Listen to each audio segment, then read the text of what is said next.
Hello there, my name is Bo and welcome to BoBeats. In today's video we are actually going hands-on and putting together a couple of different hardware synth setups without a computer. This is the second part in a series that is sponsored by Reverb.com, a great place to sell and buy used equipment, for example. And if you missed the first part in the series, I'll leave a link in the description. So in today's video I'm actually putting together a couple of different hardware synth setups, and I'll also give you guys some examples of other pieces of gear that you could use instead of the ones I'm using, because of course there's so many different alternatives. So let's get to it. The first setup I want to show you today is based around the Novation circuit. It's a portable, fully battery powered setup that you can bring with you on the go. You could mount it inside of some kind of case, and you can have it with you when you're traveling.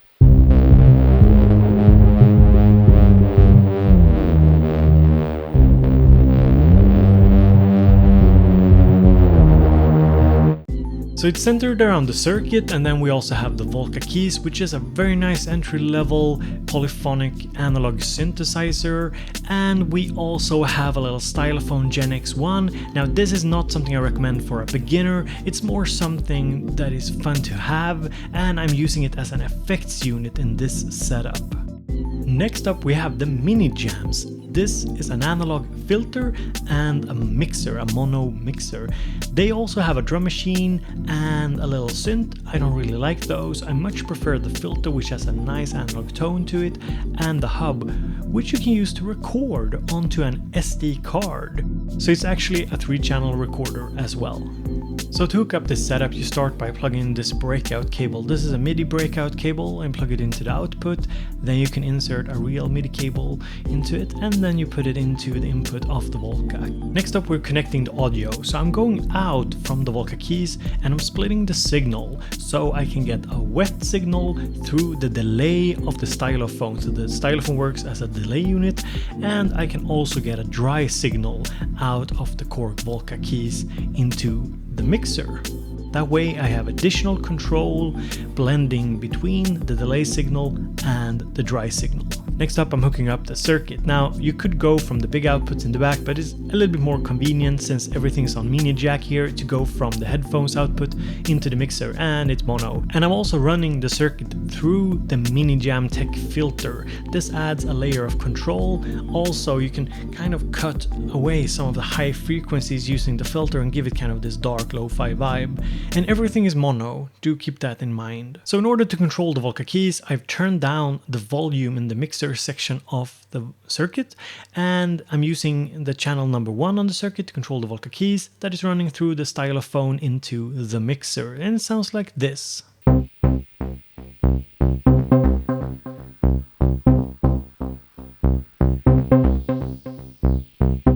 I'm also using synth number 2 on the circuit, so it's turned up, it's the circuit playing through the tech filter, and it sounds like this.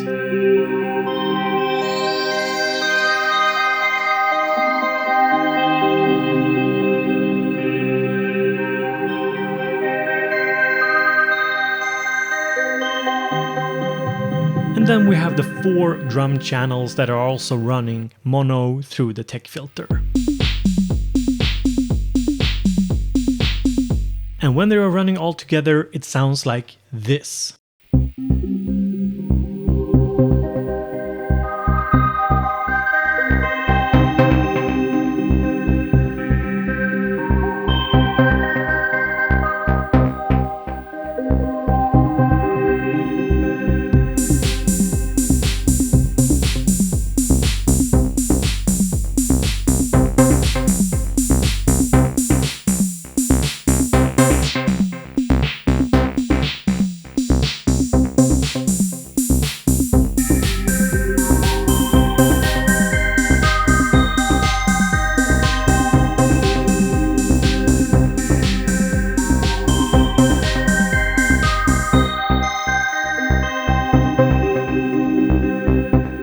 So this is the first setup I wanted to show you. Do note that this is a mono setup, so if you wanted to, you could change out the hub to a stereo mixer, take advantage of the stereo field of the circuit.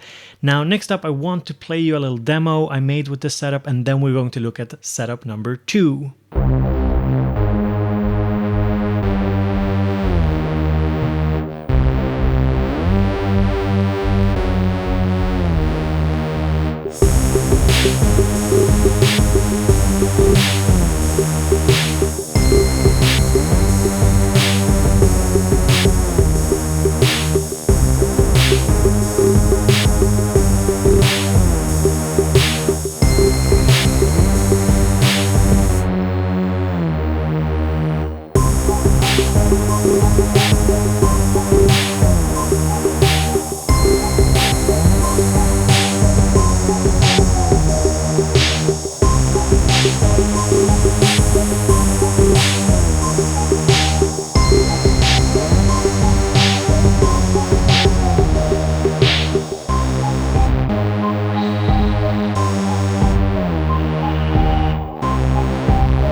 So as I hinted at earlier, my little mono mixer is nice. However, you might want to consider a stereo mixer for your first setup. So we are over at reverb.com, who's sponsoring this video, and we are checking out what we can find. So for example, if we just type in mixer here, and I'm just checking for used mixers at the moment, and as we can see, there are plenty of mixers here on the used market.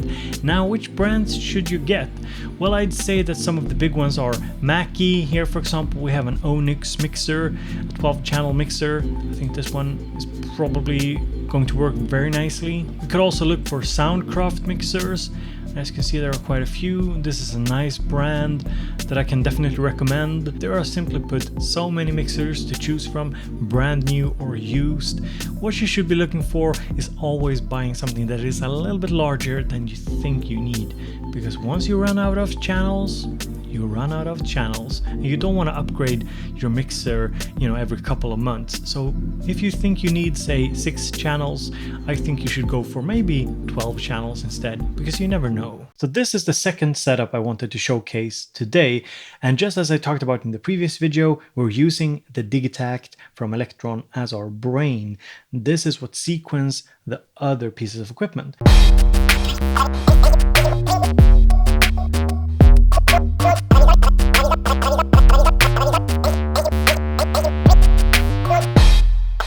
And we're also introducing a little bit off camera here, but let me show you.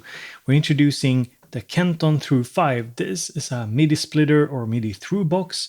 Basically, it takes the signal out of the Digitakt, the MIDI signal, and splits it into multiple MIDI outputs, outputting from the Digitakt through this box to multiple external instruments. For example, here we have the Roland SE02 synth, as well as the Bastel Micro Granny 2. Now, what sets the Digitakt apart from the circuit that we used as a brain in the previous setup is that the Digitakt has 8 sampled channels and 8 MIDI channels.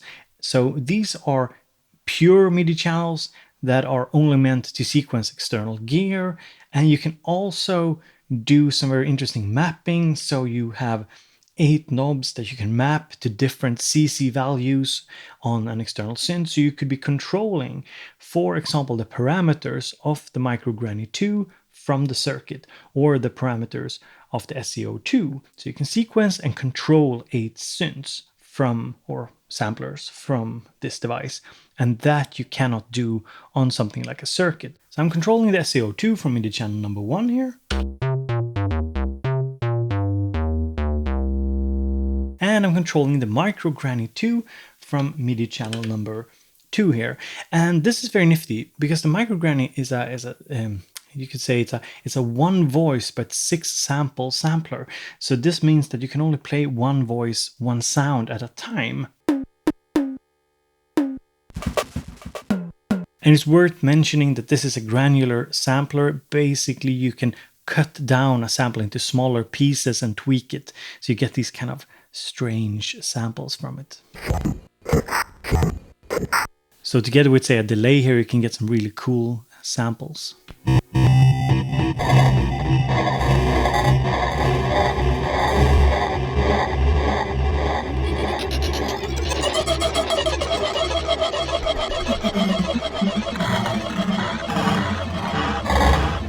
But even though it's just 1 voice, you can control the individual sounds from the Digitakt. So you have the individual sounds here on 1 MIDI note, and you can actually use this to record a sequence which plays back different sounds per step. This is also something that is not possible to do on the circuit for sequencing external gear. So that's good to keep in mind. What else do we got here? Well, we have this delay unit that I showcased. This is just, it's called the Time Maker. I don't know. I bought it from some Chinese websites. It was very cheap, but it's pretty cool. It has a bunch of different delay types. I really love I think I'm using the reverse tape at the moment, and there's also the pitch delay, which is really cool. And we have the SE02 here from Roland. that goes into the Dude. It's a mixer, it's a mono mixer, it's an analog mixer. Sounds really cool, kind of saturates the sound a bit. And we have the Micro Granny 2 here going into the time maker delay into the mixer as well. And everything from the mixer here goes into the inputs of the Digitakt. So it works kind of like a submixer system here. So you then take the outputs from the Digitakt to get all the sounds into my Zoom recorder. So that's the basic setup. And of course you want to know what it sounds like. Do note that it can sound like pretty much anything, but here's a little demo, and if you recognize it, this is actually a track that I've been teasing. I'll probably release it soon together with a video, maybe a remix contest. So this is a little mini setup remix of my own track, you could say. So here we go.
Next up, I want to show you a couple of synth setups that I've used in the past in previous videos and just go over kind of what goes into these setups, what kind of gear I'm using. So let's have a listen.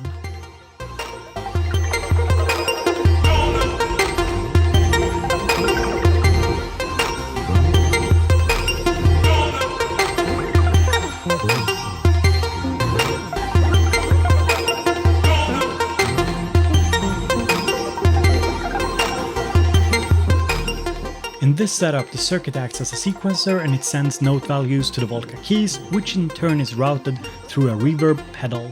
The circuit is controlled over USB MIDI using the Touch OSC app on the iPhone. I use a camera connection kit to connect them together. Everything is recorded onto a small portable recorder, a Zoom H2. Recorders like these can be found very cheap, used. Just look for one with some kind of stereo line input. In this setup, I'm using the Digitakt to sequence the Base Station 2, and since the Base Station 2 has digital controls, you can use the Digitakt to control the knobs of the synth, for example automating the filter.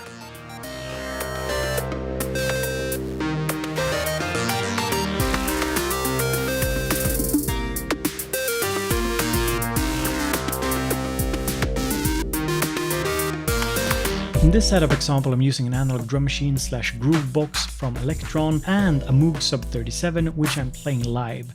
The analog Rhythm Mark I should be available used at a good price because the Mark II units are out.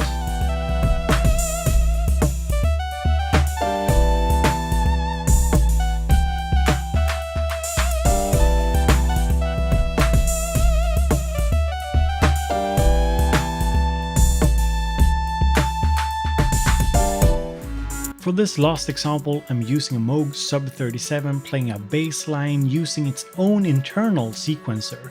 The Sub 37 is synced to the analog Rhythm Mark I, which means that the drum machine also sets the tempo for everything else. The Sub 37 is routed through a distortion pedal, reverb and delay. Now this type of setup where I'm not using a brain as a main sequencer does mean I can improvise more on the individual synths, but it also means it becomes harder to make a full track, do transitions, do chord changes, progressions, etc. The track requires a lot more work than when you use a main sequencer, which you can program the entire track on.